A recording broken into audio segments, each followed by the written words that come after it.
28 ans plus tard, avait lancé un site web promotionnel. Voici les derniers indices et informations qu'il contient sur l'univers du film. Allons, c'est l'heure de l'histoire, mon poulet au miel. On ouvre les petits volets.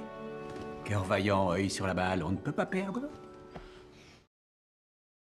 28 ans plus tard se déroule des années après ce que nous avons vu jusqu'à présent, ce qui signifie que le monde a considérablement changé pendant cette période. La fin de 28 semaines plus tard laissait entrevoir une histoire bien plus vaste pour sa suite, avec l'arrivée du virus de la fureur en Europe continentale. Le site web de 28 ans plus tard fournit des informations sur cette histoire, et voici tout ce que nous savons avant la sortie du film. 28 ans plus tard marque le début d'une toute nouvelle trilogie, suivie de 28 ans plus tard, Le Temple des Eaux et d'un troisième film. Les bandes annonces de 28 ans plus tard ont prouvé que le Royaume-Uni et ses environs n'ont fait qu'empirer au fil du temps, même si les humains ont survécu aux décennies de terreur du virus de la fureur. La nouvelle trilogie suivra les personnages au sein de la zone d'isolement inconditionnel, que j'appellerai zone pour le reste de la vidéo. Mais le site web regleaks.net, dédié à l'univers, a révélé de nombreuses informations sur l'opinion publique concernant cette zone.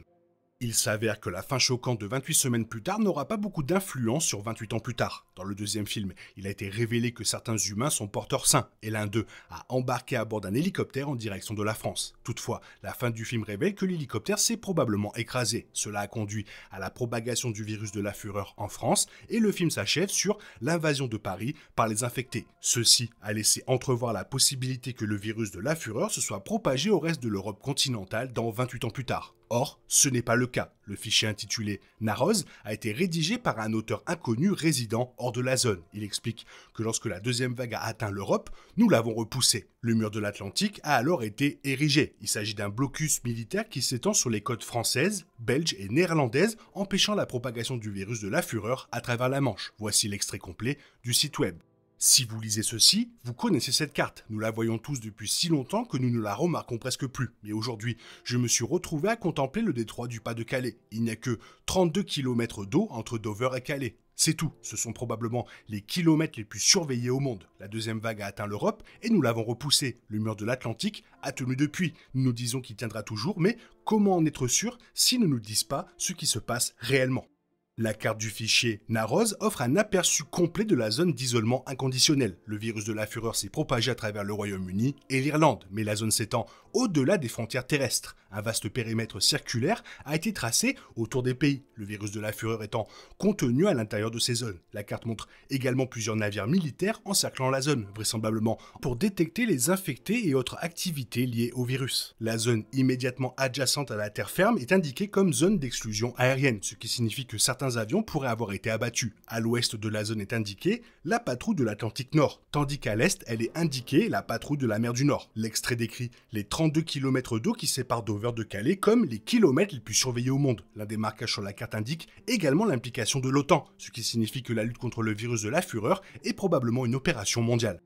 Bien que l'épidémie soit l'une des histoires les plus connues de 28 ans plus tard, les gouvernements ne sont pas totalement honnêtes à ce sujet. La fin du dossier Narroz pose la question, mais comment pouvons-nous en être sûrs s'ils ne nous disent pas ce qui se passe réellement ? De ce fait, il est clair que de nombreuses informations sur le virus sont cachées. Un autre dossier intitulé « À savoir » contient des SMS de deux personnes. L'une d'elles demande des preuves concrètes, comme des photos et des rapports de laboratoire. Le destinataire explique que ces informations sont gardées secrètes, craignant de perdre son poste. Cela implique que des individus du continent tentent de subtiliser des informations de la zone et que, pour une raison inconnue, certains ne le souhaitent pas.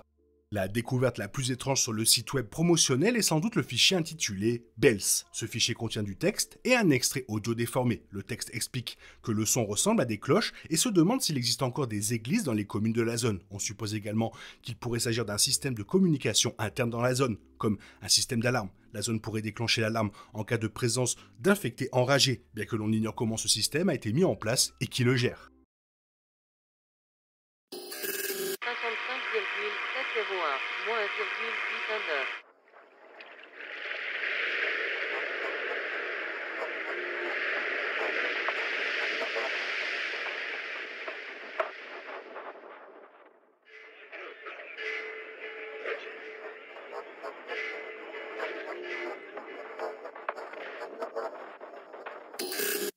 Le fichier intitulé Mayday contient une transmission provenant d'un navire suédois. Le HMS Öresund appelle à l'aide quiconque l'écoute. Après avoir donné ses coordonnées, le navire annonce une collision avec un objet inconnu. Le navire prend l'eau et, 2 minutes plus tard, il annonce « Fire ». Cela signifie probablement que le navire a pris feu, mais cela pourrait aussi signifier que des coups de feu ont éclaté à bord. Plusieurs hypothèses sont possibles. Cela pourrait indiquer que les infectés ont pris l'eau, ou qu'un nouveau type d'infecté aquatique a évolué. Il se pourrait également qu'un autre navire ait heurté l'Öresund, qu'il s'agisse d'un navire militaire ou d'un navire de la commune. Le dernier post sur la page internet fait référence à un canot de sauvetage.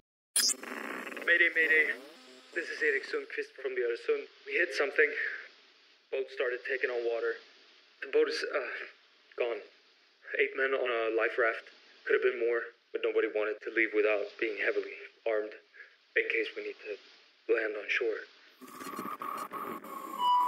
Somebody needs to come and help us. Send a rescue boat. Please, we're gonna stay away from the shoreline as long as we can. Is anybody listening? Is anybody reading this? Hello? Mayday, mayday. Plusieurs fichiers suggèrent l'existence de communautés humaines au sein de la zone, comme le montrent les bandes annonces. Le fichier reconnaissance aérienne montre une haute tour de crâne située au centre de plusieurs structures verticales. On ignore si elle est d'origine humaine ou d'infectée, mais elle est clairement le fruit d'une conception intelligente. Rapport de surveillance commune de Lindisfarne montre plusieurs autres images de l'une des communautés. La commune côtière est réputée pour son ordre social stable et pour son absence totale de tentatives de rupture de quarantaine. Ce rapport de surveillance indique que les militaires de l'OTAN surveillent clairement cette communauté, sans que les raisons en soient révélées. Le secret entourant les survivants humains de la zone est un thème récurrent sur le site web, ce qui signifie qu'il constitue probablement un fil conducteur tout au long de la trilogie. La présence de survivants humains, tout comme celle de nouveaux types d'infectés par le virus de la fureur, pourrait être un secret. Chose horrible, les humains et les infectés ne sont pas les seuls présents dans la zone. Le fichier variant est un mail échangé entre deux scientifiques au sujet de la présence d'une nouvelle forme de vie. Voici ce que dit l'un des mails. Voici ce que mon équipe est prête à dire avec des données limitées qui nous ont été fournies. Nous avons observé des différences morphologiques et comportementales significatives chez ces variants. Un engorgement tissulaire est visible dans tout le corps, dû à un processus inconnu que nous ne comprenons pas. Ils sont principalement quadrupèdes, bien qu'il semble qu'ils puissent devenir bipèdes sous la contrainte. La différence la plus marquée est leur manière de bouger. Ils sont nettement plus lents, bien que nous ne puissions pas dire si cela est dû à leur taille ou à une autre cause. Il est impossible de spéculer davantage sans données concrètes. Je sais que vous en avez assez de m'entendre chanter cette chanson. Nous aimerions vraiment travailler davantage, mais pour l'instant, voici ce que nous avons. Il est donc clair que quelque chose d'autre habite dans la zone. Ces infectés sont plus grands et plus lents et se déplacent sur leurs jambes et leurs bras. Ces créatures terrifiantes pourraient représenter une menace majeure dans 28 ans plus tard, ce qui rend leur ajout à ce site web très passionnant. Voilà, c'était les dernières informations et indices pour le film 28 ans plus tard. Je vous souhaite une bonne séance à tous, sinon n'hésite pas à me dire ce que tu penses de cette vidéo dans la zone commentaire, et comme d'habitude, bisous bisous d'infecté, bye bye. Il est impossible de compter sur les autres de nos jours, on est obligé de tout faire soi-même. Je me trompe? Rien de grave, j'avais tout prévu. Où va le monde, je vous le demande.